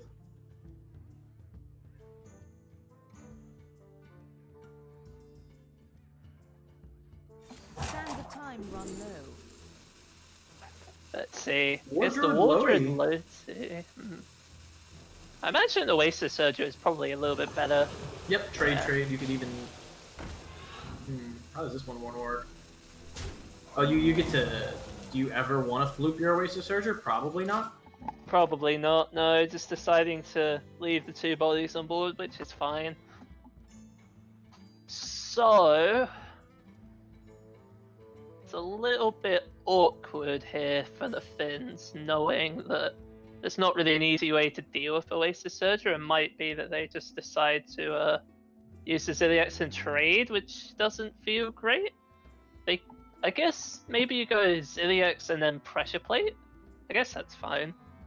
I mean, your opponent's most likely going to be playing a lot of spells, so that Pressure Plate, pretty decent to get some value, and I actually don't mind it because, you know, Druid kind of running out of small minions to throw on board. Unless they, you know, draw a Crystal Merchant, play that, and then test the Pressure Plate, but... Let's see, so it's Zilliax and the Pressure Plate coming down, probably just going to go face. Saying, yeah, if you want to deal with the Divine Shield, you're losing a minion no matter what. But even if you throw a Wrath on Moonfire on it, it's still costing you a guy. So, that's pretty smart. Pressure Plate is a really good secret when played in the right situation, I think, in my opinion. Yeah, I agree with that. Oasis Surge are getting picked up. Just going to see the Wrath come down, and unfortunately the Pressure Plate didn't have use quite yet, but unlike its contemporary catch trick, it'll always trigger on the minions, which is really useful. Yeah, I think it always gets value at some point, though. Like, I feel like it's just nice to have up. I think it's always going to get played at a time where it's difficult for Lisbon to play around it. Oh yeah, I agree with that. The question the Portuguese are having right now is, do we play the Oasis Surger and just take the trade or not? I imagine they do. You don't really want to hit the Oasis when you're at 22. You can save it for 1 turn. The die in a Tame of Bran, it's not even that bad for you. like just the wait on the Hidden Oasis. So yeah, I respect this quite a lot more.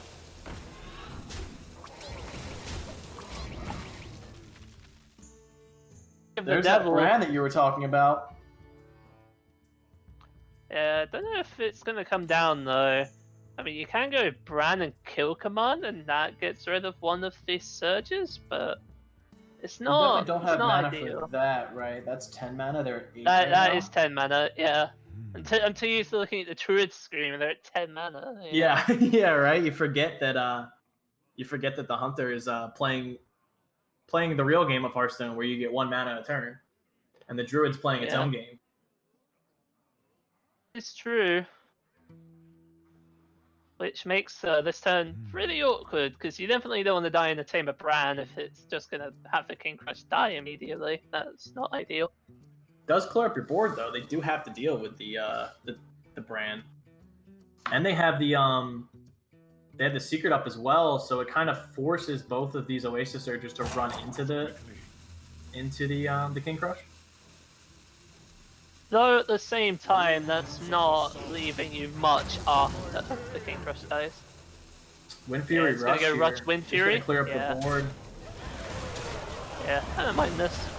Coin Snipe. And then Coin Hero Power. I don't see Snipe being very useful. Yep, I think Hero Power is probably even better. Yeah. Now, I don't quite remember how this interaction works, but I think if you hit an Oasis, the 6/6 dies if you pressure plate with it? I'm not quite sure. Because it is actually fairly important in this situation. It's very important in this situation. I think the text reads after your opponent plays a spell. So it could be So many contradictions. possible that the 6/6 dies. It either dies or it doesn't trigger, so... Yeah, so you're either getting a 6/6 or nothing. Wow. Tough choice. You are healing to full, but 6/6 heal to full, God, is not that good. 6 mana heal to full. Yeah, 6 mana heal 12 is not great. Shaman laughs at 6 mana heal 12. Shout out the Greater Healing Potion, 4 mana heal 12. Or Healing Rain, 3 mana heal 12. Yeah, right? So many sands of time run low. Yeah. Portuguese are obviously weighing up their options because they are extremely sure that there is pressure play up, so just trying to make sure they don't lose anything too valuable when they go for their turn, and obviously when they play their spells before the minions come down. But at the same time, they also want to play around Rat Trap if they can, because again, that is an option. Such is the power of the Hunter Secrets.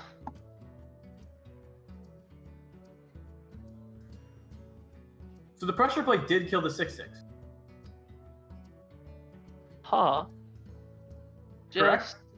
Because my screen's still a little laggy, but I'm just trying to make sure that the my screen is still a little bit laggy too, so hopefully we're gonna have production get us back up in a hot second, and we should be able to find out. It's definitely doable. Okay, so yeah, they just went for the it just went Hidden Oasis, and it did go off. Yeah, it did go off and just. All right, so write that one down. We can write that one down. If you hit an Oasis on an empty board against pressure plate, your 6/6 will die. Perfect. We now know that. Yes, we do. And yeah, of course, there is the Floop down as well, which means that there's only going to be 1 Malagos, possibly 2 at most. The damage output from the Druid is shrinking as the turns go by, pretty much. Yeah, do you think if you're Helsinki, you just put the Druid in positions where you continually have to answer the board with your own damage spells, and then eventually the Hunter can just take over in the late game? I think that's possible. Could be difficult, though. I'd consider it reasonable. I also like the Finns are constantly holding on to Snipe, because they acknowledge that they want to save it for when the Florist is a card later on in the game. So I just want to snipe Dream Pearl Florist, and then that's just game over. King Crush hit the face, right? I'm not going crazy?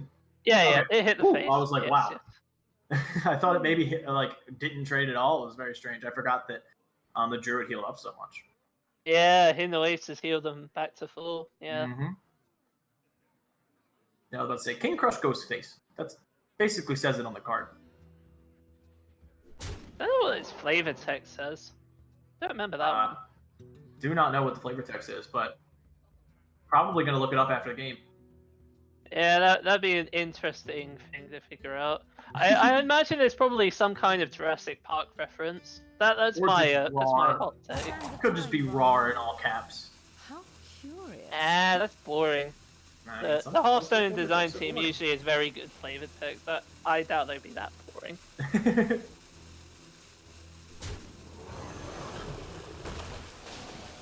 So yeah, the Portuguese is going to go for the pressure plan by the looks of it, just throwing all the minions on board to say, yeah, answer this. And the Hunter's going to have some difficulty doing that, it seems. Yeah, Hunter kind of looks to be out of gas. Maybe if they're able to play a bunch of spells this turn, then top deck Zul'jin the next turn, they could get away with it, but kind of facing lethal on board at this point. Well, okay, so the Rat Trap is down, so that's a 6/6. Oh, and the Deadly Shot draw. So you can unleash Deadly Shot and Kill Command, and that should get rid of most of the board. So I'm not really sure what else you can do this turn. You definitely unleash first, that always happens. Yep. Like, this is the best unleash it's ever going to get against Druid. I wholeheartedly agree with you. Definitely looks like you could do an Unleash, Deadly Shot, Kill Command kind of play to clean up the board. I'm not sure any of these are winning plays, but they're plays you make to stay alive and increase your odds of winning at some point. Well, I mean, controlling the board in a situation where the Druid is almost out of cards and and both nourishes being gone, I would call that a winning line. Yeah. You said it yourself earlier that the Hunter is more favored if the game goes long enough.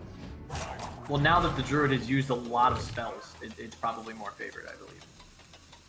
Kill Command first. I like it. Yeah, just trying to guarantee that the Deadly Shot does roll on the 5/5, which is very smart. I respect that. And there is Unleash the Beast next turn, which can clean up the other 5/5 if the second Oasis wasn't there. Elise picked up, but not going to get a lot of usage yet. Elise also got a lot more consistent in this last little kind of balance change that was unleashed. Yes, now it goes from left to right rather than just random, I believe. But that's not really going to matter with the Druid having no cards in hand, pretty much. Definitely not going to matter in this case, but you know, worth noting when deciding to bring the deck, right? The deck got like a little bit more consistency in that way. Yeah, that's true. I'd imagine, yeah, just gonna see the Hidden Oasis swipe, just clean up the board, and you still have 11 power in play, and yeah, seems good. I think we might be banking on Zul'jin at this point if you're the Hunter. Though, March Shot Unleash the Beast isn't great. It does clear the 6/6. I think it's your only play at this point. Could Subject 9, I don't know exactly what. I think there is a Freezing Trap in your deck still, so. There is Explosive as well, I believe. But I believe Well, you're not that's very excited it. about an Explosive Trap. No, this you're point. not. So yeah, just gonna March Shot first to see what there is. At this point, the Hunter's just trying to stay alive. Arcane Swarm of Oh, Locusts. Swarm of Locusts clears the board! That is huge! Whoa! That is huge! Just the Druid is Hunter's now out of staying cards, and there's alive. Unleash the Beast! Refusing to give up for this Hunter right now. Yeah, this Worthy Expedition could be huge. If he gets Cenarius. Cenarius, this is gonna be insane. Cenarius is by far the best pick here from Worthy Expedition. Let's see if he gets. Let's see if they get it. Because I'm pretty sure you always Worthy Expedition first, just for that possibility. But Yep. no, it looks like they're eyeing up the Ferocious Howl. Are they gonna go for that first? I don't really see why. Like, the only reason to Ferocious Howl first is if you want to play Florist this turn, and I don't think you want to play Florist this turn, even if you draw it. You probably. I'm pretty don't, sure right? I'm pretty sure you Expedition first here. Oh, apparently not. They draw the Crystal Merchant. Okay. So I suppose you could. You definitely don't want to release yet either. So what were you drawing for? Maybe exactly Dreampetal Florist? Even then, you wouldn't want to use it on Elise because Yeah. Zero Mana Elise doesn't copy very much. Need a Yeah, it looks like the Hunter, like the Druid's game plan pretty much is just try to stick something at this point. Like we're seeing at least for pretty much just one card. Sorry, Merchant and Worthy Expedition. It's not great. And either it's drawing the secrets with Subject 9 just sitting in hand the whole game. But now only draws one card, unfortunately. I'm pretty sure that will just never be played. Yeah, you can unleash the beast 5/5 into 5/5 if you want. You could value trade it, but I like protecting your health. And if you do freezing trap here, do you really want them to get another Elise? I guess their last one wasn't very good, so you're okay with maybe giving them another one. But it also costs 7 mana, which is fairly relevant. Yeah, that's a lot worse than 5. Yeah, the Finns are eyeing up the Snipe, but they know Crystal Merchant's in hand, so Snipe's just not very good until the Merchant comes down. I suppose it does soak up 2 of their mana. 2 mana do nothing, I guess. And denies some card draw. Denies them the option to draw a card. It's not the best thing in the world, but... That is a very useful draw, though, because now Elise is suddenly copying 4 cards. And 4 cards is a lot more than 2, especially Yes, when it Mordred is. Loti is involved.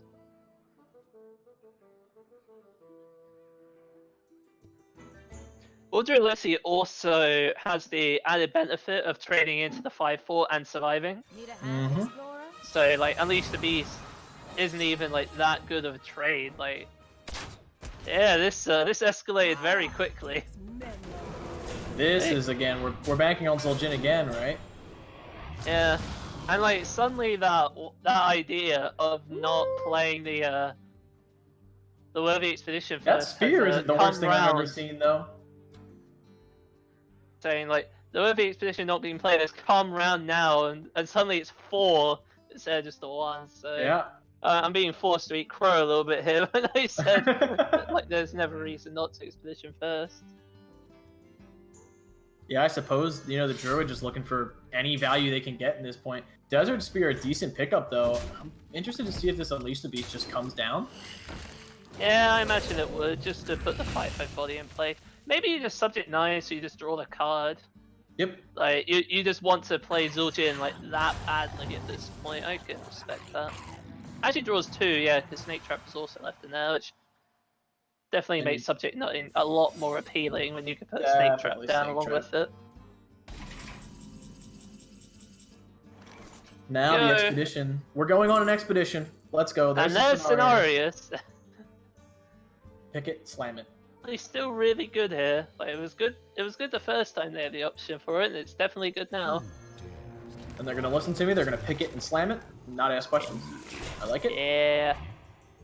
We That's see not a Mask card we want 'em Contender to see. drawn, which is definitely not what they're looking for at all.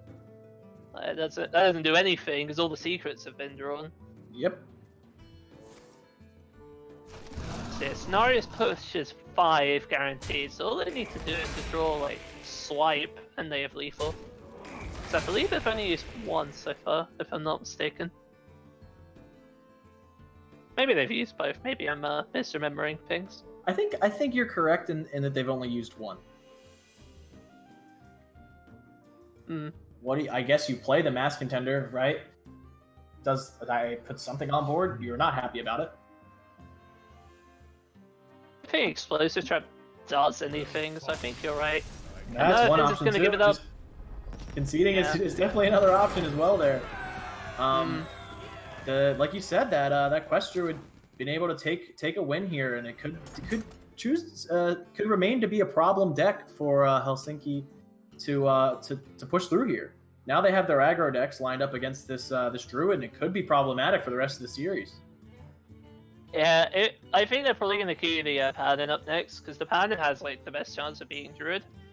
Because Druid just has no real way of beating Tip the Scales on a 5 if they haven't completed quest already.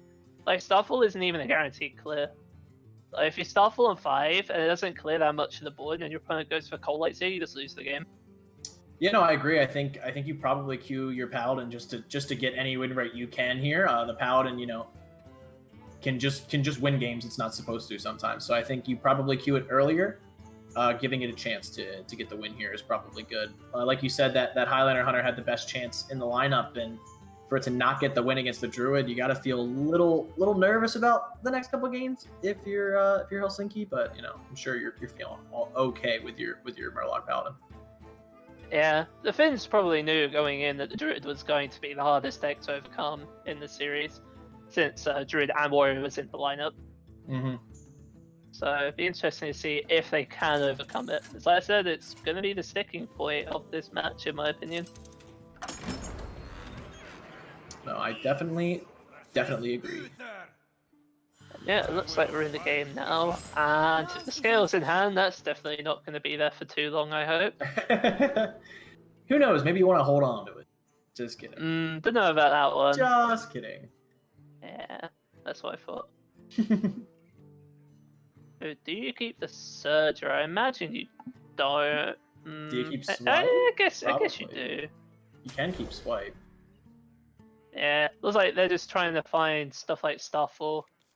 Because Starfall is definitely going to be the big card you're looking for on 5 when the quest is done. They got the Innovate and the Coin, which means they can play the quest on 1 and Coin without very little repercussions.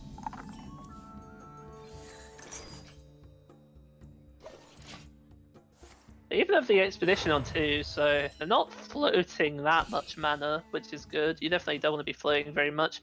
First tip the scale picked up, which means that that's the second prismatic lens not being very useful at this point, unfortunately. What to see? I mean, a decent double 1-drop hand for Helsinki, so able to push a little bit of damage. Lisbon gonna just probably ward the Expedition here. Oh, can Hero Power and Innervate here just to progress that quest a little bit. Yeah, and it clears the Grimscale Oracle off. I like this a lot too. Yeah, I do as well. So, see another True Silver draw, and these draws have not been great. You don't want True Silver Champion, you want Murlocs, and Murlocs apparently are nowhere to be found. Yeah, just constantly spam that hero power, just make sure the board is as empty as possible before your quest is done and you can start taking over the game. I mean, that's a Murloc, but it's not a very good one in this case, right? Yeah. I imagine you're probably going to still call like Seer anyway, just because like minion pressure is far better than weapon pressure. Like when you only have the 2 True Silver. I agree, you definitely have to, but boy, you're not happy about it. Boy, you would really like to have been more ahead on board by now. Yeah. This is how most of... Go ahead. Yeah, the Finns are basically just hoping and praying that Prismatic Lens is like anywhere near the top. Like, I think they need it to be within the top like 2 cards. Yep. And for Tip the Scale to cost 1 or 2 mana in order for them to win the game. Like, they're that far behind at this point because their start is just that atrocious. This looks like a lot like how all of my Murloc Paladin games go. So this looks like a very familiar sight for me when I play this deck. So I'm glad to see it doesn't just happen to me. I haven't played the Murloc Paladin deck before because I just don't respect it at all. So I have not really that much of an opinion to give about it. Just trying to plop down the True Silver though. Yeah, True Silver going on here. I guess it applies the most immediate damage. But boy, is Lisbon just not care about that at all at this point. No. The main thing they're looking for now is Hidden Oasis or Stuffle. And funnily enough, Worthy Expedition can get both of those, so it'd be interesting if they drop it. I would understand if they don't, though.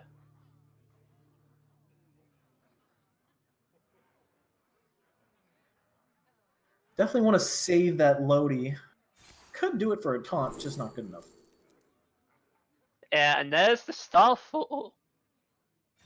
Probably just gonna, just Hero Power. That's fine. I imagine they're probably just gonna poke the Murloc just to make Swipe a little bit better later on, though. Maybe they go face, just because they have the Surger on 5 and don't mind this either. But yeah, at this point, the Finns really need that Tip the Scale or else they're gonna die. Yeah, they need that Prismatic Lens right now. And that's not it. That was a Murloc that would have been much better 4 turns ago. But yeah, unfortunately not. And yeah, this Oasis Surger is going to be disgustingly good here. Yep, just cleans up shop. Yeah. And they've got Snap another play it, one and off they the picked top up the as second well. one. They could have Oh. played it right off the top. Surprised they didn't just windmill slam it off the top. I think it's very important. Sea fish flinger here gets the tasty fin, which isn't bad. That is card draw, which is something that the Finns do need in order to catch up. But man, this second Oasis Soldier is just going to be so devastating. Because this Panda deck doesn't play Consecration or anything, so these minions have to all get killed through trades. It's definitely not where you want to be at. Yeah. Yep, just gonna trade down, and pushing 5 to face. Paladin here. The second tip to scales is just a punch this in the face, right? This actually sets up lethal for the druid if True Silver doesn't come down and hits into one of the guys. It goes face 7, so it's 2 damage off lethal right now, but boy does the druid not care. Could possibly go for the swipe anyway, just to put the paladin at 2, knowing that there's no real way that the paladin can punish you. So if any minion on board sticks, the paladin is just dead. I like this. Yeah, this sounds good to me. I probably checked. And we've double tipped the scale draw, and there's only one player doing on 8, and boy is it not a good one. Yeah, it's a lot worse on 8 than it is on turn 4. Yeah, and all 4 of those Oasis Surges are still on the board, which means that the paladin is very dead. So it's going to be up to the warrior now to hopefully try to reverse sweep.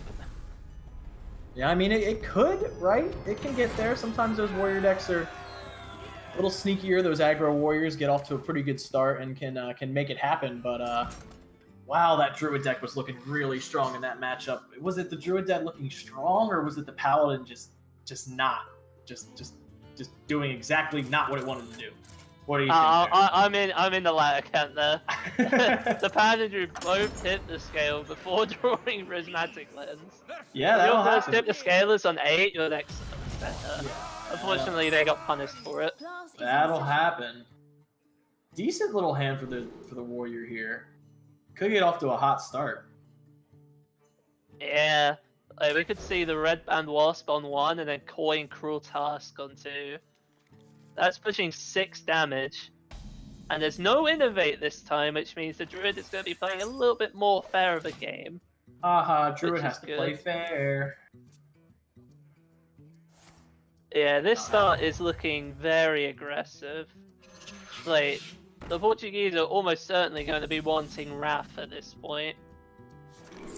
Very important. And they get it! Wow, that is really huge. The 3-drop in the form of Snip Snap, though, just keeps applying the pressure, so the Wrath can come down, but... Wow, 6 damage. Jeez. Yeah, but imagine if that Wrath wasn't there. That Wasp could have pushed like 18 damage if that Wrath wasn't picked up. I mean, they had Crystal Power too, which was also an out, but yeah, the Warrior is just going to continue piling on the pressure. Almost certainly looking for that Bloodstorm Mercenary so they can get the duplicates while piling on the pressure. Yeah, that Bloodsworn Mercenary would have been really good on 3 if there was no Wrath either. Now I have 2 6/2s. Yeah. So, do you Ferocious Howl or do you Merchant? I imagine you Howl because it's more efficient for your mana. And the Merchant also dies immediately, which helps. Many contradictions. I think you probably Howl. They, in a sense, do the same thing. Because I think Merchant's going to soak up 4 damage, and Howl's going to get you 4 armor. So they do exactly the same thing. 5 armor. 5 armor. It draws a card for every card in your hand, or every other card in your hand? Every card in your hand. Oh, so you okay. draw the card, then you get to, the armor. Better to have. Yeah. Just kind of sucks because you're not really putting anything on the board, though. But yeah, I imagine Howl's probably better. Standard time run low. But I could see it going either way, honestly.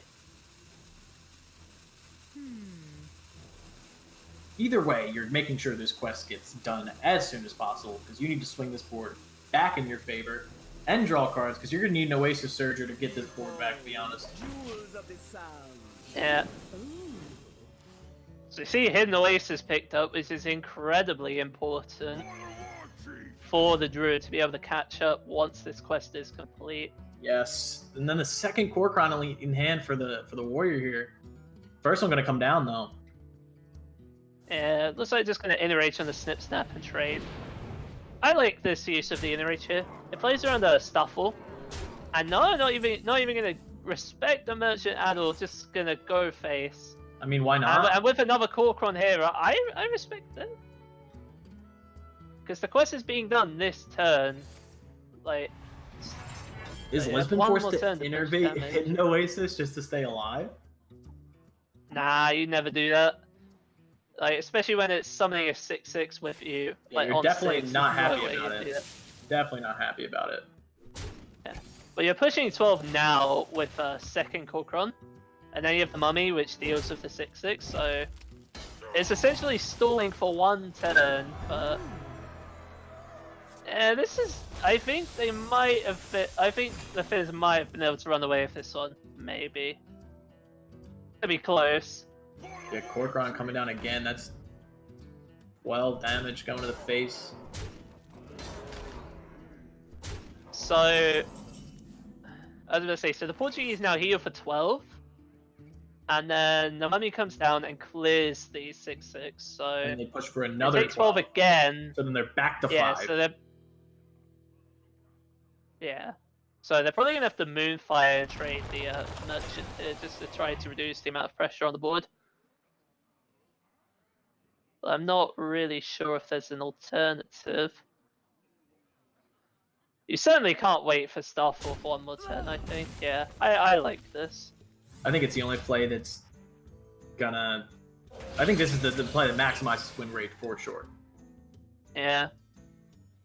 Yeah, we see the Mummy coming down now, and Starfall only clears one of the Kor'kron, so it's still pushing 4 next turn no matter what.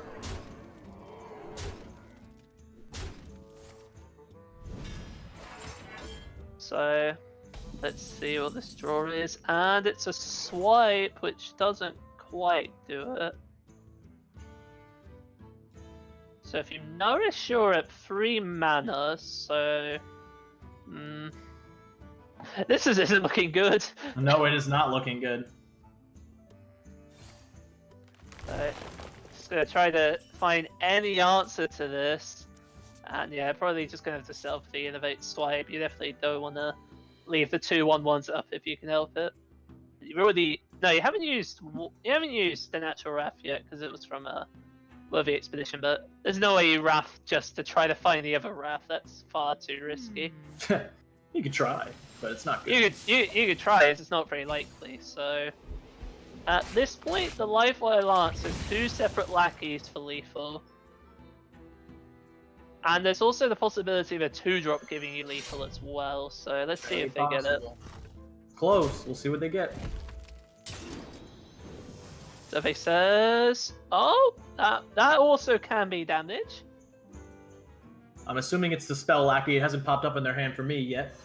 Yeah, it's the spell lackey, and they go to the spell lackey, and I'm just waiting to see. And they get the inner raid, so we are moving on to game 5. Oh, inner rage here. Wow. I heard the death sound happen, so I'm assuming that the druid is dead. And that leads us to game 5. Yeah. No. They got inner raid from the spell lackey, which was 6 when they were at 5. So yeah, they were dead. Yeah. There were 3 lackeys that technically had. Yes, there were 3. You have to always count the spell lackey as lethal. Come on, everyone knows spell lackey always gives you the spell you need. It's basically Zephyrus. I don't know about that one, but... Depends who's playing, right? Yeah, that's true. So it's gonna Druid goes down. Yeah, and now I have to remember... Oh yeah, it's the Zoo lockup. Zoo Yeah. Warlock. This could be an interesting matchup, I think. Warrior has an interesting time with the Zoo Warlock, opening right? hand for the Warrior, it's insane. Oh. Town Crier into a solid 2-drop. This could get ugly. I'm not sure what you would keep on the side of the Zoolock. You could keep the Egg and the Abusive, maybe? And Neferset is just one of those cards in this matchup where you're like, wow, I'm taking so much damage. I really don't know if I want to keep dealing 3 to myself. Yeah, I don't think this is a matchup where you can afford to Neferset Thrasher, really. There's not really that many opportunities to go face with it. And without Disease Vulture on board, it's definitely not as tempting, but apparently they disagree.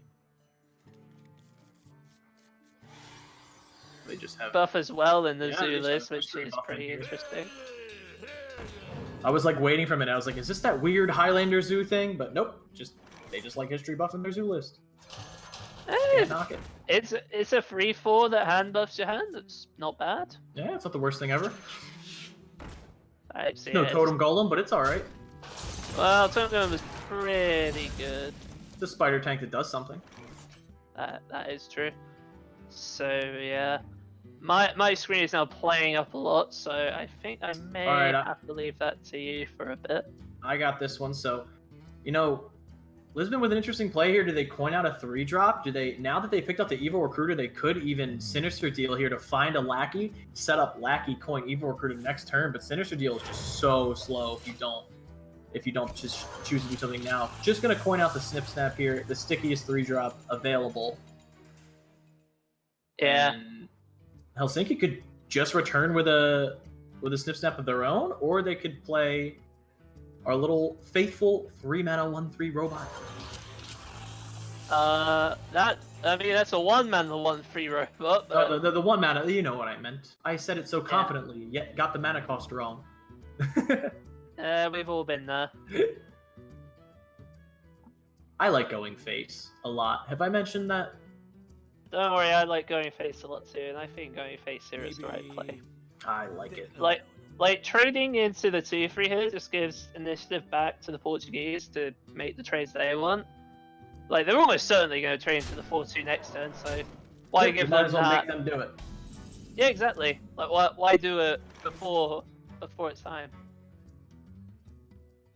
I think this is a history buff turn. I don't think Neferset is ever really good enough, but maybe it is. Who knows? I just don't like dealing 3 damage to myself in this matchup. I was going to say, I agree with you on that. I think that the history buff is coming down here. I mean, with Sinister Deal, it also can start a chain reaction where you just start like hand buffing everything, but no, they just respect the body of the Thrasher. It doesn't die the Corcoran Elite, to be fair, which is relevant. I don't know if you ever have to kill it. Just keep letting it deal damage. I mean, I don't know. Maybe Yeah, it could just clear out the 1/1s and go face for 1, yeah. Is that what they're doing? Does it look like? Yeah, it looks like it. Minus. It's sort of following the idea that you just says, like, yeah, go ahead and hit if you're 4/5. You're taking damage. I have Arcanite Reaper, Corcoran, and Leroy. I don't care if you take damage. Exactly. I'm just gonna go face and kill you. Pretty happy about this if you're taking damage. Yeah. Evil Genius here too could start a chain if that history buff was played instead, and you think maybe that history buff actually warrants a trade. No, I was gonna say, like, the Mummy and the 1/1 would definitely be a pretty clean trade, but yeah, just gonna use a Genius to the Serpent Egg. Gets double Titanic Lackey. Whoa! That is definitely gonna put a stop to their aggressive plans.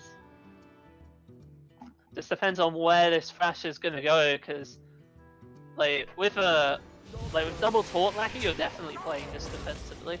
Yes, you have to now. So how much are they willing to trade? You can make an argument for not trading at all from the Finn's position, because obviously they don't know that it's double Taunt Lackey. Double Taunt Lackey for sure. You could. All right. So how much damage do you have in your hand? 5 + 5 is 10. Puts him to 11. Sets up for lethal next turn, right? So maybe that's the route that they take. It kind of gets punished by these Taunt Lackeys, though, right? I think there is merit to trading Snap into the Evil Genius, and then maybe you go Corcoran plus Robo. So you put 7. It's just you're pushing damage while having a more stable position on the board, so that in theory, if something goes wrong, clear. you're not being thrown overboard. In theory, you could clear. this turn. You can go Restless Mummy into the Never Set, the Resurrection version into the Never Set. You can go Arcanite Reaper, clear the 3/4, and then they're kind of taking a balanced approach though, which I kind of Yeah, like. they sort of they sort of met you halfway on that one. Yeah. This balanced approach is nice because it. Wow, this double Titanic. I don't mind Lucky, it. though. Yeah. I mean, they still have to hit with the Neverset Thrasher into something, I would imagine. Yeah, they keep taking more Well, damage. they could just, as I say, make it act like an Ancient Watcher at this point, just be a big idiot with Taunt. I wouldn't mind that. Like, you go Titanic like an Ancient Watcher, Eva Recruiter, and then Taunt the Eva Recruiter, so you have a 4/6 and 5/7 with Taunt. Yeah, I don't mind that. It dies straight away to, like, the 4/6 part of it dies straight away to the Mummy, but at least you have 2 big bodies on the board. Yeah, it looks like that's what they're gonna do. I respect this. Lucky day. Mortals. Yeah.